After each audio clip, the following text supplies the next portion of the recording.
அண்மை செய்தியை பார்த்து வருகிறோம். அதிமுகவின் செயற்குழு மற்றும் பொதுக்குழு கூட்டம் இன்னும் சற்று நேரத்தில் வானகரத்தில் தொடங்கவிருக்கிறது. இது தொடர்பான விவரங்களுடன் செய்தியாளர் அபினேஷ் இணைந்திருக்கிறார். அபினேஷ், இந்த செயற்குழு பொதுக்குழுவானது எவ்வளவு முக்கியத்துவம் வாய்ந்தது? அபினேஷ், அஇஅதிமுக செயற்குழு மற்றும் பொதுக்குழு கூட்டம் சென்னை அடுத்தக்கூடிய வானகரத்தில் இருக்கக்கூடிய தனியார் திருமண மண்டபத்தில் நடைபெற இருக்கிறது. சரியாக 10:35 மணிக்கு கட்சியுடைய அவைத்தலைவர் தமிழ்மகன் உசேன் தலைமையில இந்த கூட்டம் நடைபெற இருக்கிறது. இந்த கூட்டத்திற்கு செயற்குழு, பொதுக்குழு மற்றும் சிறப்பு அழைப்பாளர்கள் என மொத்தம் சுமார் 4900 பேர் இதில் அழைக்கப்பட்டிருக்கிறாங்க. இதில் கலந்து கொள்ள இருக்கிறாங்க.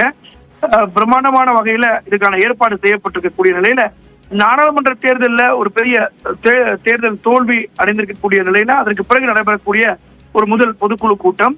சட்டப்பேரவை தேர்தலுக்கு இன்னும் வெறும் 15 மாதங்கள் இருக்கக்கூடிய நிலையில இந்த செயற்குழு மற்றும் பொதுக்குழுல முக்கிய அறிவிப்புகள், குறிப்பாக கட்சியுடைய உட்கட்சி பிரச்சனை தொடர்பான அல்லது கட்சியுடைய உட்கட்சி தேர்தல் வியூகம், தேர்தல் கூட்டணி உள்ளிட்ட பல்வேறு மிக முக்கியமான பிரச்சனைகளுக்கு தீர்மானமாக அதுல சில முடிவுகள் வரும் அப்படின்னு எதிர்பார்க்கப்பட்டது.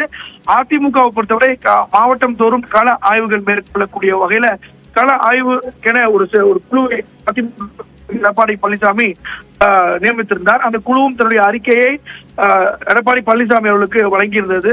பல இடங்களில் இந்த கள ஆய்வின் போது உட்கட்சி பிரச்சனை வெளிப்படையாகவே பல மாவட்டங்களில் எழுந்திருக்கக்கூடிய நிலையில இந்த செயற்குழு மற்றும் பொதுக்குழு கூட்டத்தில் நிச்சயமாக அது குறித்து விவாதிக்கப்படும் என எதிர்பார்க்கப்படுது. மொத்தமாக 18 தீர்மானங்கள் இதுல நிறைவேற்றப்பட இருக்கிறது. மத்திய அரசு, குறிப்பாக மாநில அரசா இருக்கக்கூடிய திமுக அரசை கண்டித்து ஒரு 5 தீர்மானங்கள் நிறைவேற்ற திட்டமிட்டிருக்காங்க. குறிப்பாக பெஞ்சல் புயல் மற்றும் பாதிப்புகளை சரியாக கையாளவில்லைன்னு ஒரு தீர்மானம், அதே போல சட்டம் ஒழுங்கு பிரச்சனை குறித்த ஒரு தீர்மானம், அதே போல மத்திய அரசை வலியுறுத்தியும் 2 தீர்மானங்கள் நிறைவேற்றப்பட இருக்கிறது. அதே போல கூட்டணி தேர்தல் வியூகம் குறித்து முழு அதிகாரத்தை கொடுக்கக்கூடிய வகையில கட்சியின் பொதுச்செயலாளர் எடப்பாடி பழனிசாமிக்கு அதிகாரத்தை கொடுக்கக்கூடிய வகையில சில தீர்மானங்களையும் நிறைவேற்ற இருக்கிறாங்க. அந்த அடிப்படையில் சரியாக 10:35 மணிக்கு இந்த செயற்குழு மற்றும் பொதுக்குழு தொடங்க இருக்கக்கூடிய நிலையில இன்னும் ஒரு சில நிமிடங்கள்ல அஇஅதிமுகவுடைய பொதுச்செயலாளர் எடப்பாடி பழனிசாமி இந்த விழா செயற்குழு பொதுக்குழு நடைபெறக்கூடிய இடத்திற்கு வர இருக்கிறார். விவரங்களுக்கு நன்றி அபினேஷ்.